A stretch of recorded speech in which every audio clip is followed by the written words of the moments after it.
Sai Ram. Jai Sai Ram.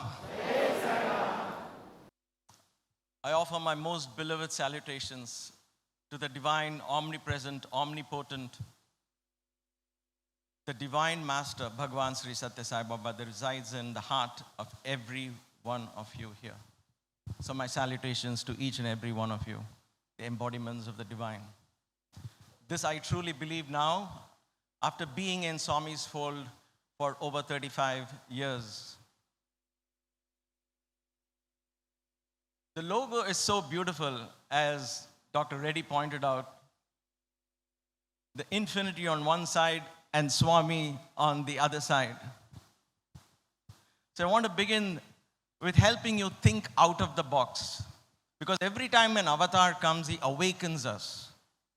He awakens us to think out of the box, think out of the ordinary. That is why he wants us to think we are divine. How out of the ordinary is that? And therefore, here is a small parable. Promise me you won't Google for the answer. A rich landlord dies leaving a will. And in that will, he writes off his 19 precious, wonderful horses. But the will has a problem. 19 horses, and the will says, half of these will go to my eldest son. 1/4 of these will go to the village temple. 1/5 of them will be given to my other son. The village elders were perplexed. Fractional division of 19 is impossible. How do you even resolve this? And they were scratching their head, as perhaps many of you all might be. I was very bad at math, and I don't claim to be good now. So I was when I initially heard this. Let's hold on to that. There is a solution to that, of course. How do you divide 19 into half? How do you get 1/4 out of 19? How do you get 1/5 out of 19? Yes, if the pebbles, you could break a pebble in half, but horses, living horses. So it is with our life. Sometimes we are in face to face with situations.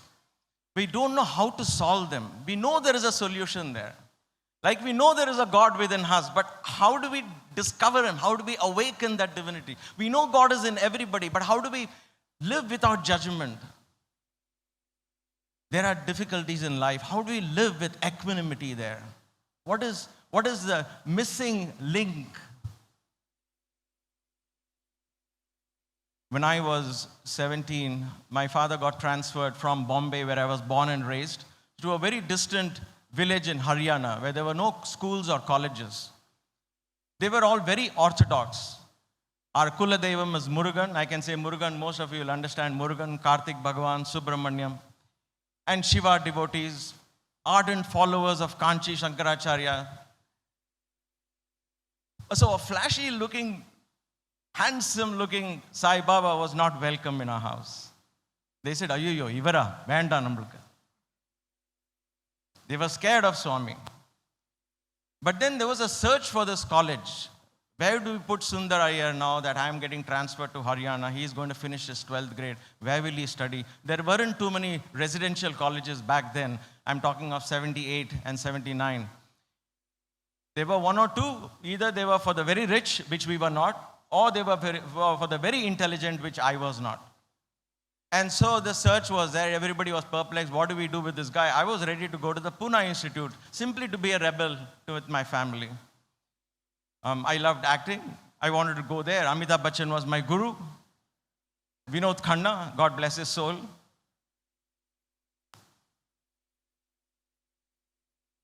Somebody told us, Sai Baba is starting a school, an ashram in Puttaparthi.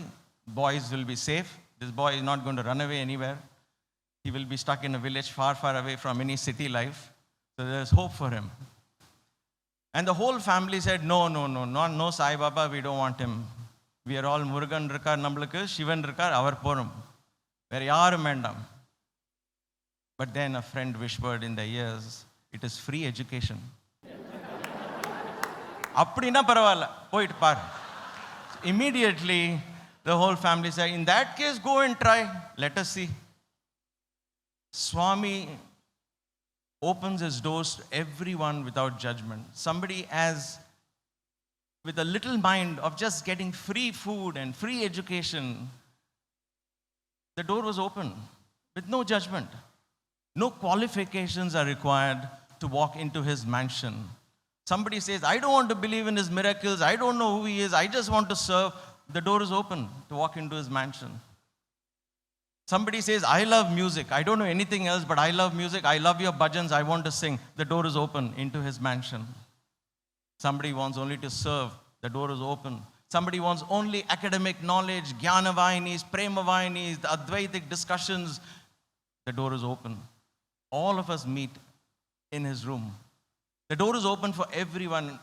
And such kind of vast approach to raising human consciousness can be done only by Bhagawan, by an avatar. So I went to Swami's college, and the first thing I loved about that place was the village. I got down out of Dharmavaram station, there was a Tongawala, a bullock cart, waiting for me. I immediately decided that's my life. You know why? Because that bullock cart reminded me of Sholay, the movie Sholay. Unfortunately, there wasn't a Basanti driving the bullock cart. There was a village man. But nevertheless, that as I drove to Puttaparthi in that bullock cart, and then we entered, I saw the hills, I saw the river, and for me, being raised in Bombay, coming to a village, it was amazing. And I said, this is the place I want to be. It's so beautiful. Swami was not even in the picture. Village attracted me. Being far away from parents attracted me. Nobody's going to breathe down the neck and say, padi, padi, padi. You know, there was that and that. One thing led to the other. There are so many steps, so many beautiful, humbling experiences, Swami. I don't even know where to begin. But I have only 40 minutes to share the span of an experience that almost spans 40 years. I joined Swami's college. I was a batch of 40 or 50 boys with me. Most of them from Sai's family. Most of them had nice stories. They were raised in Sai families. They had wonderful stories to share. And I was listening to them. I was spellbound. I said, even if a fraction of this is true, then my life will change. Who is this Sai Baba? I was inspired by the fact that he was approaching devotees with so much love and ease. It was easy to touch his feet. You didn't have to stand in line or pay fees or buy tickets to get for darshan. Something we were so used to and took it for as a norm. He broke all those norms. But then my heart was searching for my guru. Where is my guru in all this? Is he a teacher for me? I love what he says.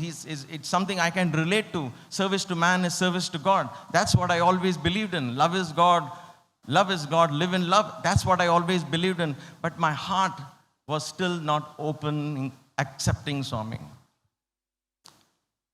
Because I simply didn't have any direct experience. And the reason I share this, it's very, very important for each one of us, my dear sisters and brothers, that we connect to God directly.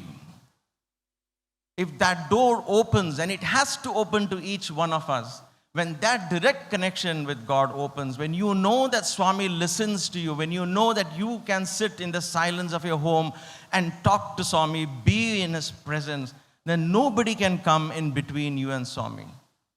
We do not need anybody to tell, I have a message from you from Swami, I have this for you from Swami. That doesn't work in Swami's world.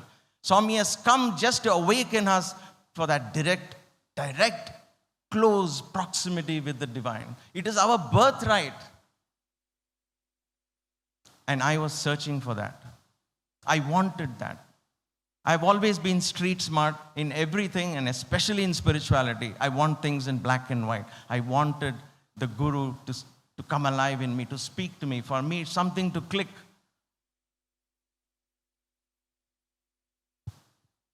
In the months that passed by, I heard Swami talk. And he would talk about, I have a love of southern mothers, he would say. And I would scratch my head. Back then, there was a lot of hair there. What does he mean by a love of thousand mothers? It doesn't even register. A love of one mother I can understand, but 1,000 mothers, what does it even mean? And then he would say, I am an embodiment of love.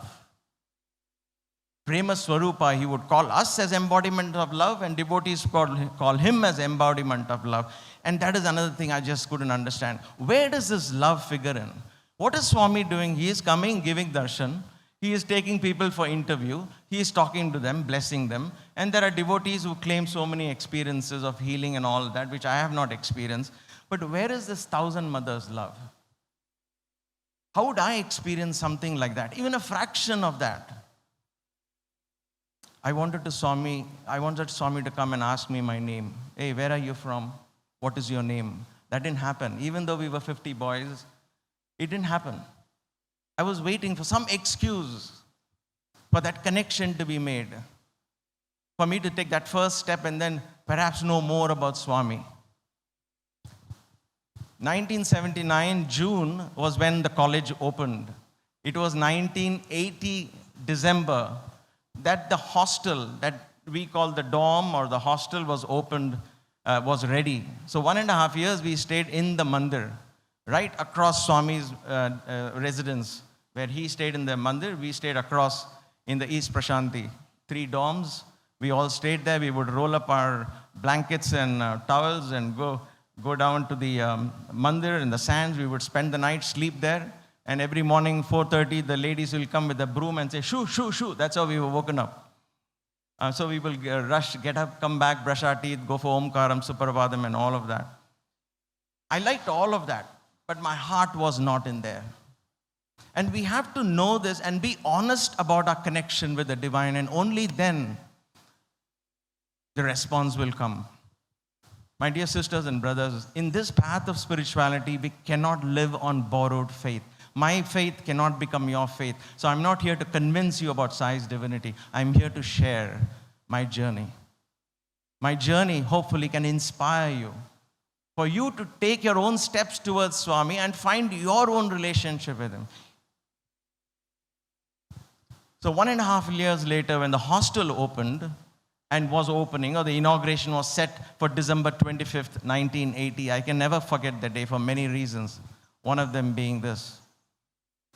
We boys said, we have to invite Swami, now quote unquote, to our place, to our hostel, and therefore let us prepare a program for Swami.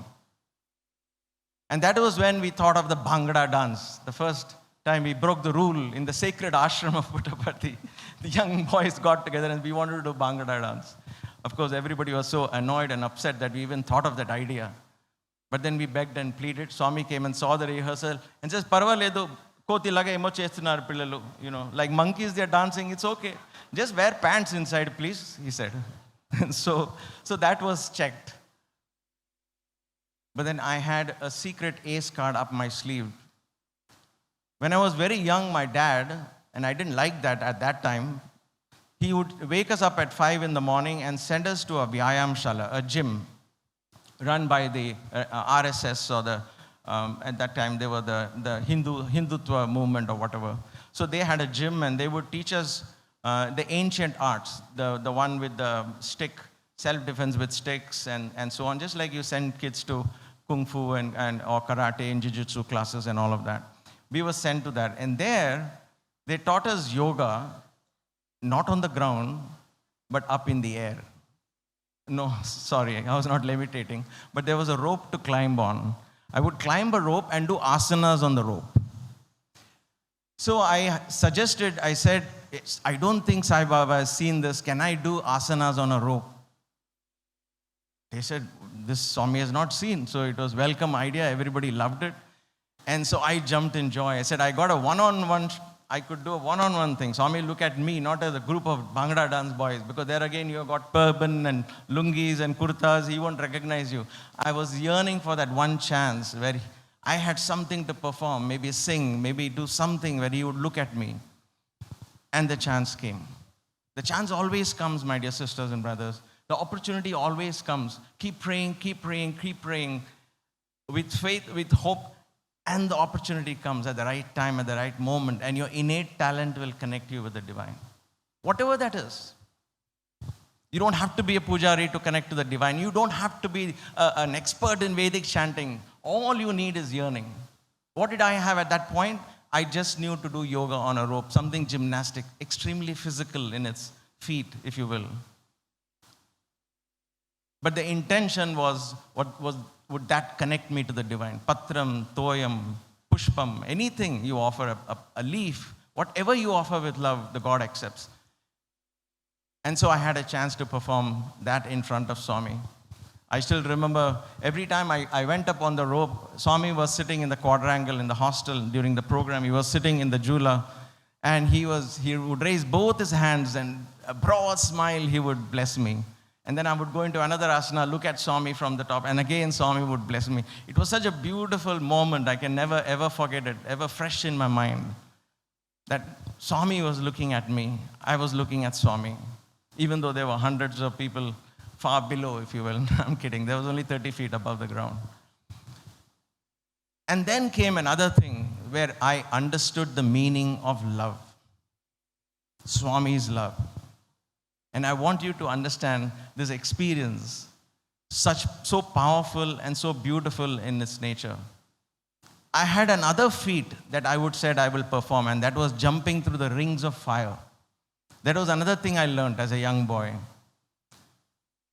And so few of us I had some helpers, and we fabricated a ring which was 2.5 feet in diameter, a little over my shoulders, a little broader than my shoulders, and built 2 hooks, and 2 boys will hold it on each side, and I would light it up in fire, and I would jump through one ring. So it was easy. I was jumping through one ring and roll on the other side. So we said, hey, this is too easy. How about putting 1 and 2, and I jump through 2 rings simultaneously? As young boys, sometimes our enthusiasm gets the better of it, right? So this was one fine example. So we practiced the 2 rings. First I'll jump through 1 ring, then the second ring comes, I jump through the second ring. It worked. And then that's when the Ravana comes up, the ego comes up. He says, why not add the 3rd ring? Make it so wow that nobody from Brindavan campus or anybody else will dare do this again. So we aced them. I was desperate to get Swami's attention. Do something so much that Swami will say, Abba, chala baga chesadu. You know. And so we added the 3rd ring, and in the rehearsals, we practiced. Now, we realized that when you light the ring up, and please don't try this at home, when you light the ring up, if you put the diesel or kerosene just before you do, it just goes up in smoke, and a lot of smoke comes. And so you put it, wet it, and let it dry completely, so that later on when it's lit, just a ring of fire comes. And so there's not too much smoke. So I could see all the 3 rings. These boys could hold it. It was not too hot. And they were all aligned, so I could jump 3 rings. 1, 2, 3. 3 jumps. First one with the 1 ring, second jump with 2 rings, third jump with 3 rings. The afternoon came, a Bhangra dance got over, I did the yoga on the rope, and there was a couple of other small performances. While that was going on, a young brother came to me, another enthusiastic boy who also wanted to offer something to Swami. He comes to me and says, Brother Sunder, you must thank me later on, okay? Don't forget it. And I said, what? Why? I can thank you right now. What did you do? He says, you guys forgot to put diesel and kerosene on that ring. I just poured it. You're all set to go. I said, what did you do? When did you pour it? Just now, brother, it was fully dry. You forgot. And then I said, oh God, now this is going to burst into flame. And there is no way now to go backtrack on anything. So I said, chalo, this Josh mein hosh, they say. But there was so much adrenaline pumping. I said, okay, Swami will take care. Let's do it. So the boys tied big towels around their hands, because now they're going to hold it, and a lot of flames will come, so the rod will get hot. So the first 2 boys came, held the ring. I ran and jumped. So Swami is sitting on the jula there, and I am running towards Swami, so he could see that. Devotees are all around in the quadrangle, because that day Swami allowed everybody to come in. Chenna Reddy Garu, who was the Chief Minister of Andhra Pradesh, he came as a chief guest with Swami, and he was watching this. So Swami is sitting opposite. He saw me jump through the first ring, and he spoke to the warden something. I could see that. I said, quick guys, second ring, second ring. Second ring came, I jumped through the second ring. And I saw the warden coming towards us. And somebody said, Brother Sundar, I think Swami is asking you to stop. I said, he has not told me, I want to jump. You know, sometimes our offering overtakes what Swami wants also. He may not want it, but we have decided to offer it. Let's offer it. And I say that because recently I had a very heart-to-heart discussion with a group of devotees who said, we have chosen to feed 100,000 people. I said, how are you going to manage it? They said, we are raising funds. I said, but that Swami doesn't want you to raise funds. You never raise funds in Swami's name. You never solicit anything. No, but we want to do such a big project. How else can we otherwise do it? I said, don't do it. Now it's easy for me to advise. But that time, I should have not have done the third ring because I saw Swami sending word, stop. But I had decided I have to do it. And so I told these boys, please hold. The first two boys who were holding the first ring, they said, Sundar, stop it. We can't hold it. It's very hot, very hot. I said, 2 minutes, man. Give it 2 minutes. I ran back, took my run. I ran towards the 3 rings. They were all so much in flame, I just could barely see it. So now I'm just running blindly into that. I took the leap, and there were 3 rings. I jumped. My foot hit the first ring. I thought I had cleared. My foot hit the first ring. The boys just needed an excuse to let go. They let go. The first 2 boys let go. The other boys let go. Everybody let go. I landed on the ground with all the 3 rings fully lit up on my body. All of this is happening very fast. I am on the ground. I look up and I just realized I'm completely covered with smoke and flames. And I look up, there is one hand held my hand and pulled me out. Guess who it was? None other than Swami himself.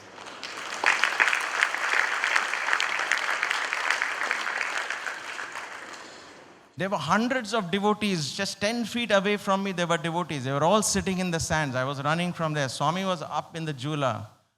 How did he manage to be there, right there, at the right time, at the right moment? He pulled me out, and then he says, Bangaru, Bangaru, Nenunnan, Bangaru, I'm here. And he started dusting all the flames that were catching on my clothes. He was dusting it himself.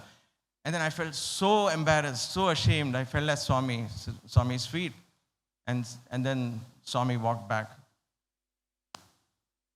But if we take that one moment, everybody, Sai's devotees were there. They must have done projects of seva projects, serving Swami, selfless service, all of that which we all do, right? We wear those labels and we want to be that, serving Swami, and we do all of that. When the call comes, when the moment comes, are we there at the right time at the moment?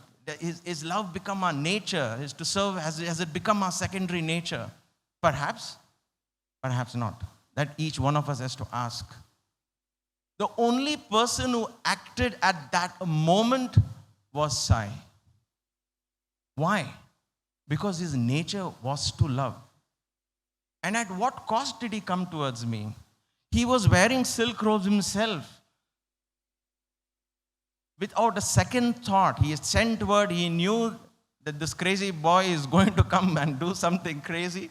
He knew something bad is going to happen. He could have told all the boys to go. He didn't. In fact, the Jula was going slowly. Boys were pushing gently, just swinging Swami. He jumped out of the Jula, pulled up his robe, and ran towards me.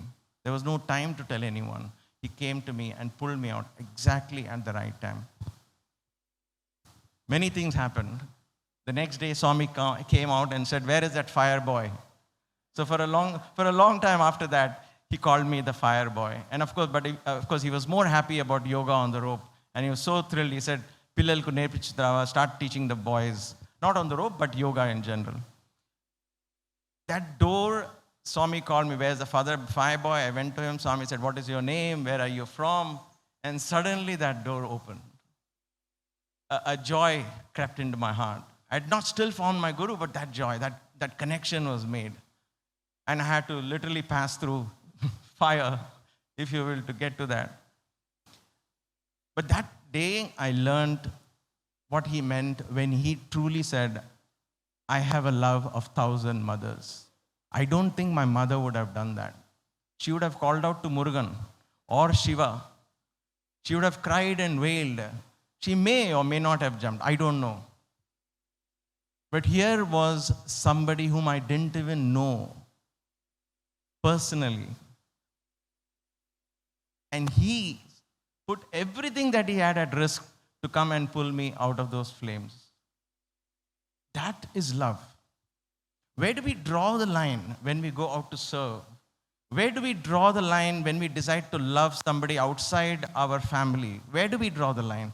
We don't know that, right? For him, there was no boundary to that love. There was nothing that stopped him. When he decided to give, he would go all out to give. And he was there in the 15 years that followed that I stayed. I saw Swami giving, pushing the envelopes always to the limit, giving the very best at all times. That was his nature. His nature was to love, and that love manifested as complete, selfless, unconditional giving. Nothing more, nothing less. If there is one word I can surmise Swami's life other than love, it is giving. Giving. He wanted to give, always give. We wanted to get. We went there to get darshan, we went there to get interviews, we went there to get love. I was there searching for my guru. We are going there to get and get and get. He came to give. Many, many years later, I always remember this one beautiful incident. I was sitting and pressing Swami's feet in his room. Swami was reading letters. And that particular evening, he didn't speak at all. He simply seemed to be absorbed in letters and in his own thoughts. So my friend and I, we are pressing each one foot. We are pressing and looking at each other because Swami is holding the letter. We are sitting behind. We are looking at each other and doing what happened. Good mood, bad mood, we don't know. But complete silence. Occasionally, Swami will fold the letter and drop his head back on the chair as if he's lost, thinking something. Then he'll heave a sigh and again come back, open the letter and read. By the way, that was his pastime. You and I have flat screen TVs now. We had not flat screen, but we have other 25-inch TVs, 21-inch TVs. We had so many things to entertain us. Swami's entertainment was reading letters and staring at a wall that had no pictures. Living in a room that was barely 10 feet by 12 feet. One single straight back chair. One ceiling fan, 100-watt bulb up there in that room. His entertainment was reading letters. And that evening, he was completely absorbed. 7 o'clock to 9 o'clock in the evening, not a word was spoken. And then suddenly, almost as if on clock, he looked up at this 9 o'clock. He decided to get up to go to his bedroom. And we kind of knelt. And we were expecting Swami to say, Cheskondi, take namaskar before he would retire, and we would get the last namaskar for that evening. But Swami seemed to be so lost in his thought. And he was talking to himself. And I want to share this with you because that time I saw the most beautiful human aspect of Swami.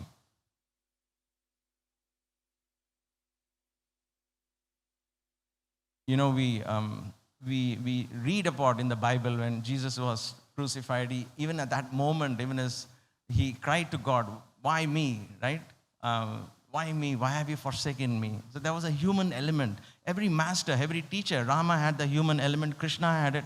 There's a very beautiful human element that I saw in Swami. And to me, that makes him more divine. And this was one of those very poignant evenings I will never, ever forget because it changed my approach to Swami. What was Swami mumbling to himself? Literally talking to himself. He was saying, Intamandi letter chadvanu. I read so many letters. Every letter had one desire or the other. Kuchukotam, getting. People who didn't have, who was not getting married, they wanted marriage. People who are married are having marriage problems. People who don't have kids want kids. People who have kids problem. People who want jobs. People who want this. Anta korikulu, cravings, like wantings. And then he said, ఒక్క letter కూడా thank you అని రాలేదు. There was not a single letter that said thank you.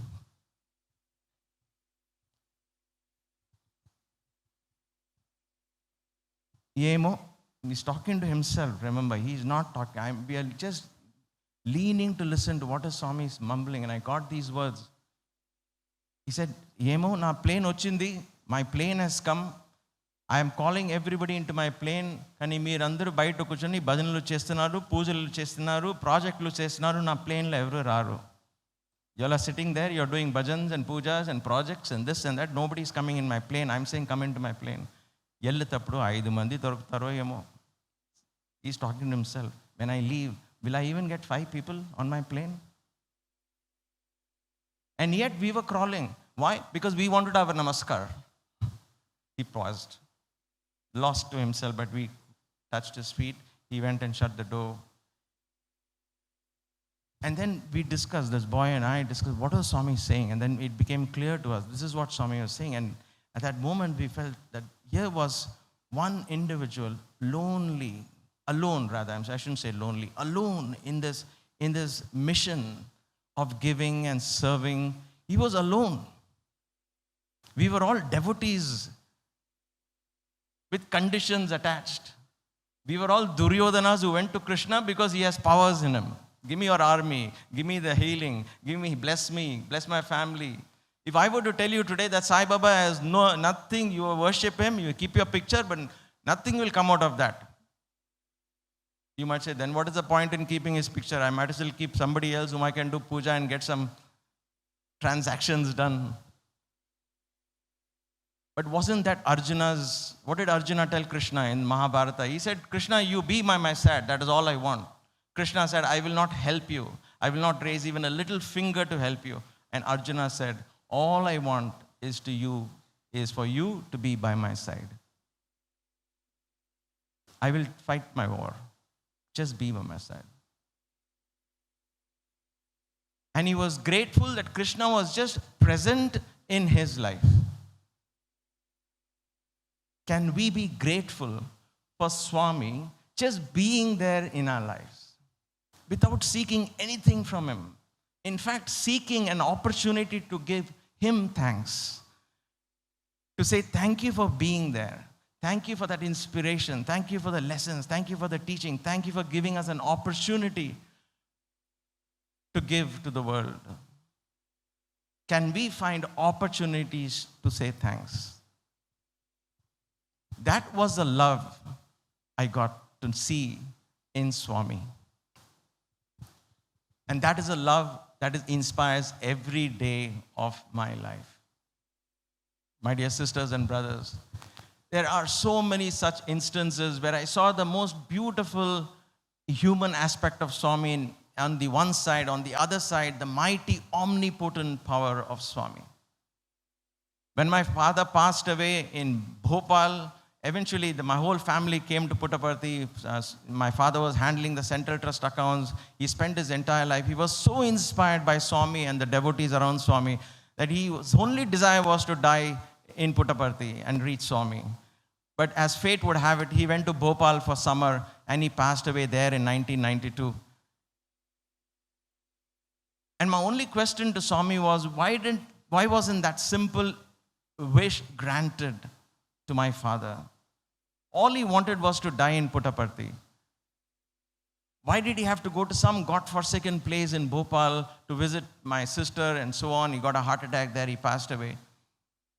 I went, performed the final rites, I came back. I didn't write to Swami about it because I was kind of upset with Swami, only because, why didn't you give my father that desire?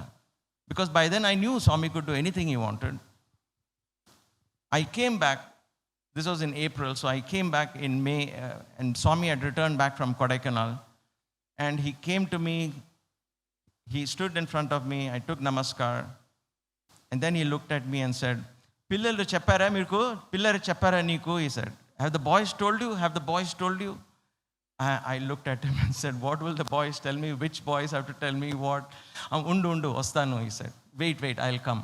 And he goes out for Brindavan to the darshan. I'm waiting inside. What is this boys have to tell? I mean, I'm already down because my father just passed away 2 or 3 weeks ago. I come to Swami. Of course, I was very grateful. He gave me namaskar and gave that compassionate look and all. But then he got excited and said, Pillalu Chappara, and walked away. So as I was thinking, one boy comes up to me, an MBA boy. He comes up and says, Brother Sunder, sorry to hear about your dad. I said, thank you. He says, when did your father pass away? I said, April 18th. Why? He said, no, just wanted to know what time did he pass away. I said, why are you so curious? My father passed away at 3:30, 3:45 in the afternoon or so. And then I asked him, why are you asking? He said, we opened his diary because he was making notes. And he showed me April 19th, afternoon 3:45. Swami was talking to them in Kodaikanal, thousands of miles away from where this happened.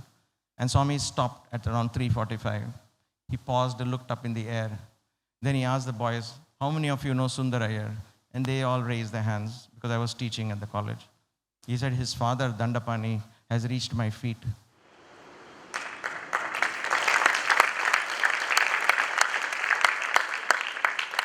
And when Swami came back from darshan, he called me inside. I went to Trai Brindavan. The devotees were in the inner room. Swami came to where the jula is and where the boys sit, a big hall. But that hall was empty, and I was there. And this was the vision I saw of the mighty, omnipotent Guru. I showed you a small glimpse of that human part of Swami. Here was the mighty, omnipotent Guru. The sight I can never forget, because he was sitting on the jula alone, and he was using his feet, and he was going back and forth, swinging. And as I entered, he pointed, said, stand there. And I just stood about 30 feet away from Swami. And loudly he's asking me, oh, so you're angry with Swami? You're angry with Swami for what? Because your father died somewhere else. Adi body ekkadana pochu. Let the body go anytime, anywhere. But I have given him my feet. And he lifted his feet as he was swinging. Na padali channiku aynki. I gave him my feet. Enduku telsa, he said, and that's why I want to leave you with this thought. Why do you think I gave him my feet? Because he served me till the end. Because he served me. Service chesadu ante. Adi okkate chalu naaku. Adi okkate chalu. That one thing is enough. Serve. And you get Swami's feet. And so, my dear sisters and brothers, it doesn't matter how many births we have to take. Let us pray for that one thing, a chance to be an instrument of his peace, a chance to serve Swami. Let us be born as a grass, a blade of grass, and let us feed as a grass. Let us become the fodder, and let the cows feed, nourish the Sai devotees who will serve Swami. If you have to be trees, then let us provide shade to the Sai devotees who will come and rest under our shade. It doesn't matter how we take the birth next time. Pullagi, Pudai, Puduvai, Maramagi, Palvirigomagi, Paravai, Pambai, Payai, Ganangalai, Manidarai, Devarai. Whatever the birth is, let us, every birth, look for an excuse to serve. Because the joy of service, the joy to have the capacity to love unconditionally, to serve unconditionally, is priceless. And to me, that is the greatest gift that Sai can give us. And therefore, that riddle that you solve brings Sai into your life. 19 becomes 20. Now take half of that, 10. Give it to whomever the eldest son. Take 1/5. 4 horses go somewhere else. Take 1/4. 5 out of 20 is 5. 10 plus 5 and 4 is 19. The mighty horse, the 20th horse stays. That is Sai. Bring Sai into your life. You will be able to do even the most impossible divisional, fractal divisions, if you will. You will be able to solve even the most problematic situations in life. Allow him to run your life. Let him be the charioteer like he was for Arjuna. Don't ask him to fight your battles. Ask him to just be there with you. Hold his hand. You will find the strength to live your life, to face the challenges. Sai Ram.